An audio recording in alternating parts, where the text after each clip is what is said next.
telemaka moto na suka nkolo yozali mosungi na ngai epai na yo natie motema kumama mpona bolamu na yo ezanga suka tutanga kombo na Yesu tutanga lisusu kombo ya nani kumama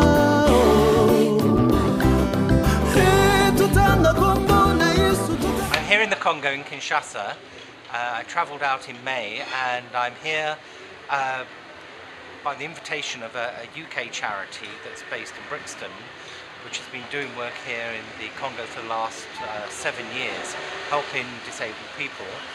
And I'm also here on the invitation of another Congolese refugee group who want to do work with the street children and the orphans here in Kinshasa.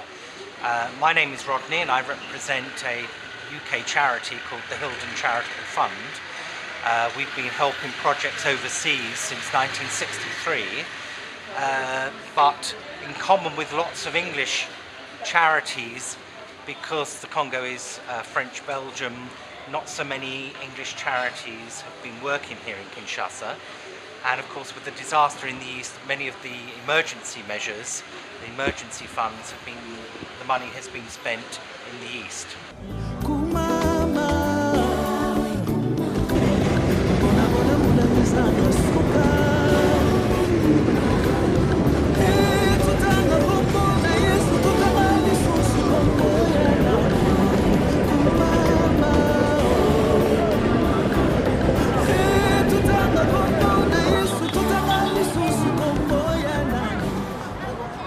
Firstly, I have to say, from an English perspective, many English people are very worried, or they're a bit fearful of the Congo. They know about the terrible war in the east.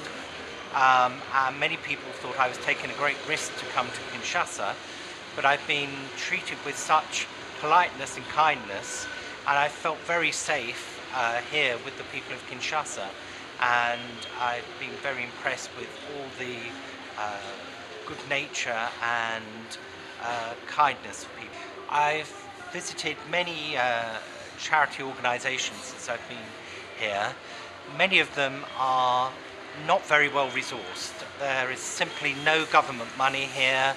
The UK NGOs don't provide money, but there is so much good work provided by people in kind. And I can begin to list them. On my first day here, for instance, I was taken to a very impressive church which runs a number of social activities for its congregation, including help with clinical care and schooling.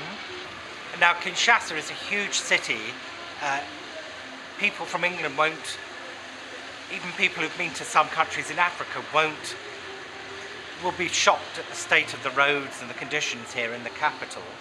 But I was taken to an area in Kinshasa called Njili, I think I've pronounced that right, where my colleague showed me the subject of this film, which is about the disabled people 400 families who've been forced into a very poor squatter camp, right by the local government offices, right by the police, right by some quite modern shops.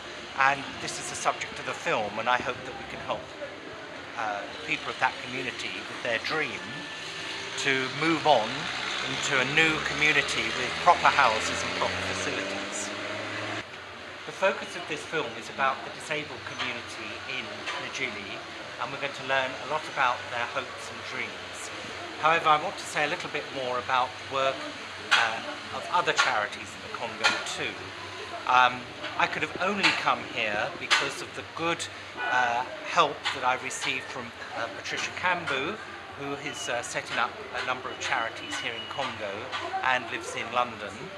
I could have only come here with the assistance of my two great friends from London, both of whom are Congolese, Jordan, who we'll find out a little more later when we visit the community, but also Patricia, who has lived in London for the last 12 years, but 4 years ago experienced major illness, a major stroke, which has left her very sick, and she has to walk with the age of crutches and a wheelchair.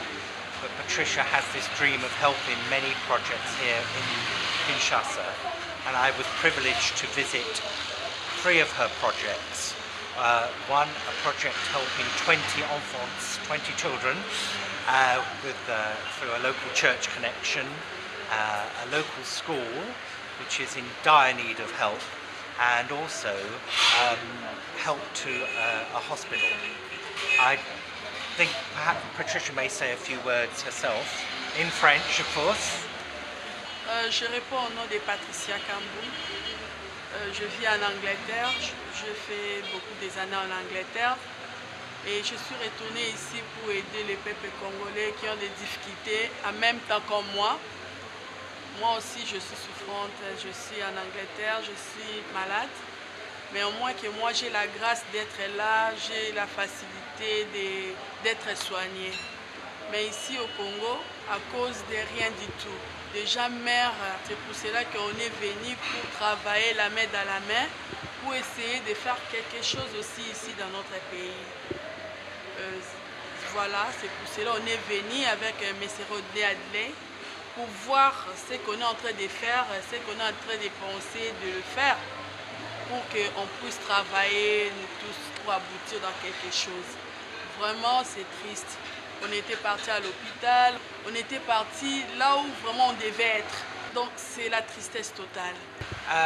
When I was with Patricia, we visited a general hospital where 2 men had their legs amputated,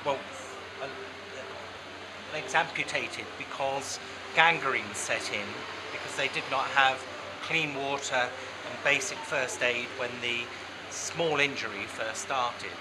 I was told at the hospital that to buy a set of crutches here may cost as much as $150, which is more than any ordinary Congolese earns in a year.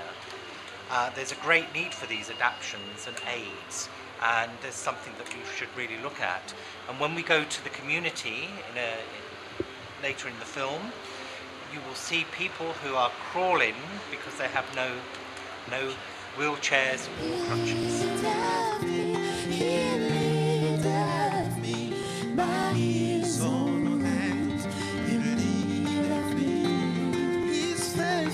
He's faithful for where I would be, for by his hand he leadeth me. He leadeth me. Oh, he leadeth me. By his own hand he leadeth me.